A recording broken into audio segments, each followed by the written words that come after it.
How many people here work in a co-working space? How many people here are under the age of 60? Holy cow. 6. I'm kidding.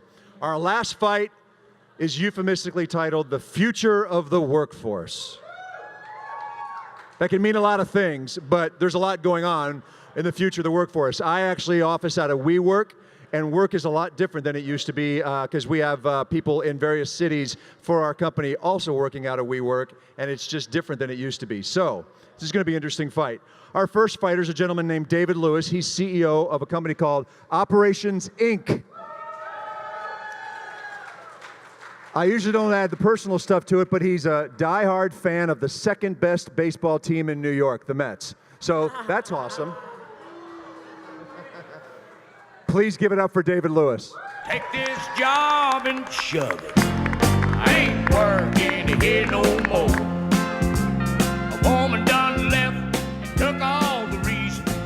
A walkout song? That's concerning. He's got a lot going on, but he's got a tough one tonight because he's going up against a former member of the Harvard debate team. Stephen Duque happens to run product marketing for a workforce company. They do software for the workplace called Catalent. All right?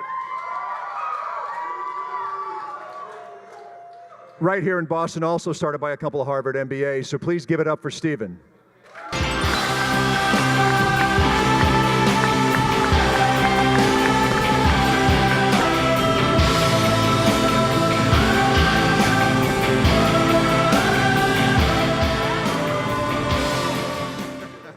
All right.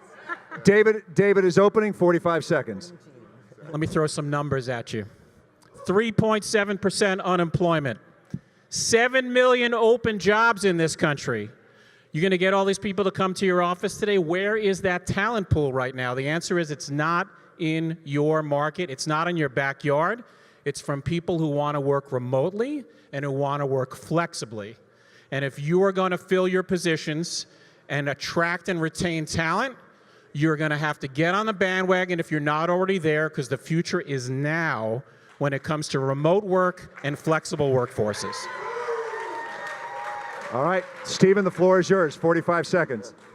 How many of you in the room have struggled to find the right person for the right work in your company? Raise your hand. So, we discovered through research at Catalent that over 40% of CEOs are struggling to hire the right person for roles for more than a quarter. Rethinking talent acquisition requires a paradigm shift. It's not just about buying talent, acquiring talent, and retaining it. It's more about accessing it. People's expectations of what work is and what it ought to be have evolved. The infrastructure has changed. More and more people are working in the cloud. And not only that, co-working spaces are also arising throughout the country.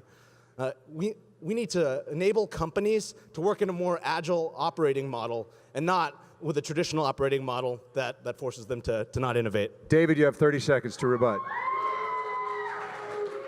I think Stephen just agreed with me. Thank you.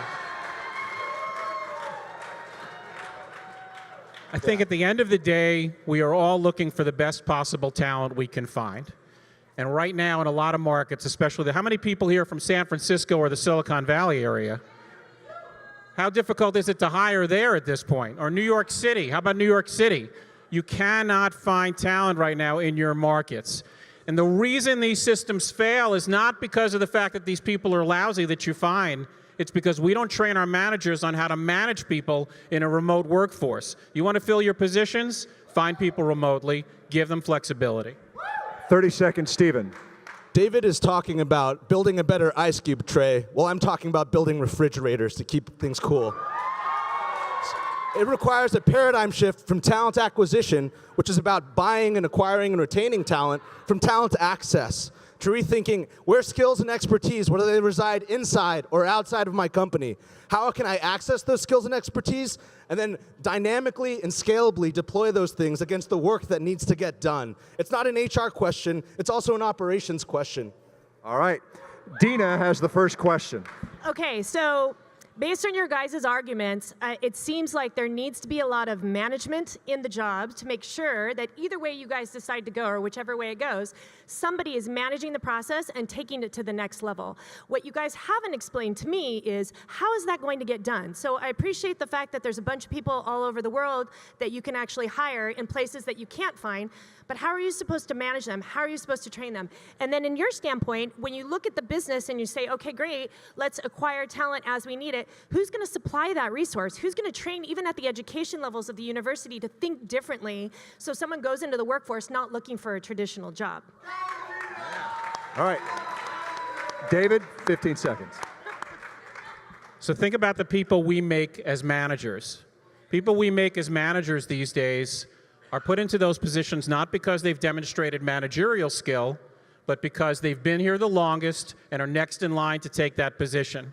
And then what do? Do we train them? No, we just assume that because they've been around and they've been managed, those people are going to be effective. So to your question, if you're going to have a remote workforce, or any workforce for that matter, you have to invest in your people. You have to invest in those people who are managing those individuals and make sure they get the right training and the right experience from that training to be able to effectively lead your organization. Stephen. Sure. So to answer your question on how do we re-educate people to prepare themselves for this future of the workforce, it's already happening. According to the McKinsey Global Institute, more than 162 million people across the United States and the Eurozone are opting into some type of independent work. This year, there are over 18,000 co-working spaces across the United States. In 2007, it was literally 14. In 2022, it'll be roughly 30,000. It's already happening. The workloads enterprises their workloads are going to be 83% in the cloud by 2022. Today, it's 68%. It's already happening. What we need to do, what companies need to do, what governments need to do, is to facilitate these things through technology, through alignment of process and people, so that true transformation can take place. All right. Who's got the second question? Tim? So David, I understand your model, and lots of people embrace the remote working, but that almost denies the synergy that you have from people working in the same workforce. How do you balance that? And then from Stephen, how do you look at this paradigm shift in terms of adding people that are outside of the actual office? How does that fit into this paradigm shift that you referred to? All right. Quiet in the back. Quiet in the back. You're up. Sure. The driver of the paradigm shift is the fact that for most businesses, this is a matter of survival. More than 52% of the S&P 500 over the last 15 years is flat out just disappeared.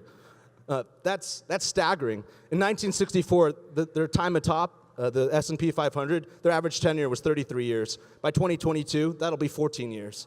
The pressures of innovation are forcing companies to make these decisions. That's why, as I affectionately call them, the truffle hunters, no offense, are building their businesses around agile transformation.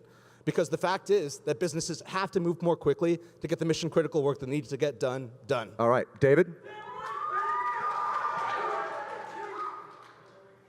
So engaging that workforce that's working remotely and making them part of your team is one of the biggest struggles companies have when it comes to remote workforces. You got to use technology. We're a technology association. You've got to use the tech that allows you to be able to do the Brady Bunch screen for every meeting. Forget the conference calling. Put people's faces up on the screen. See them sitting at their desk. Include them as well in meetings on the basis of them seeing everybody in that room. That's the way you engage. And then figure out a way to bring them into your office, wherever your headquarters are, at least 3 times a year to be able to connect. And when you do that, do the team building thing, do the connecting thing. It'll create the bonds. It won't be the same, but it'll be close enough, and you'll have good, talented people to fill those jobs. All right. Get your phones out and vote. And you got to love a fight where more than one person says the word paradigm shift 3 times. All right, Jeevan, we got a winner. David Lewis.